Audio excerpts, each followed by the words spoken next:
OK，我哋係Pure Energy 正能量科技有限公司，我哋係做一個專業嘅淨水嘅服務與管理嘅提供者啦。咁我哋主營業務啦，我哋會包含住家庭啦、商業嘅餐飲啦、office 啦、機構啦、學校啦嘅公共嘅飲用水啦，然後甚至乎一啲嘅特殊嘅規格嘅，譬如話食品工房啦，或者係實驗室啊嘅過濾用水啊。我哋嘅差異化係咩咧？我哋係從來都唔需要買設備嘅，咁我哋係做緊一個服務式月費嘅一個嘅 business model 嘅。我哋嘅月費價格咧，其實我哋由百幾蚊、200幾蚊、300幾蚊，係啦，一路去上都冇問題。落我哋嘅發展咧，我哋就會所有呢啲嘅管理，我哋會上到去雲端啦，去更加精準地去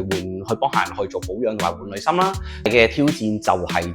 資金壓力啦，咁我哋變成月費，咁我哋會需要有一個長時間嘅攤分啦，咁然後我哋收款會相對會慢啲，咁但係我哋持續嘅優勢就係佢穩定性強。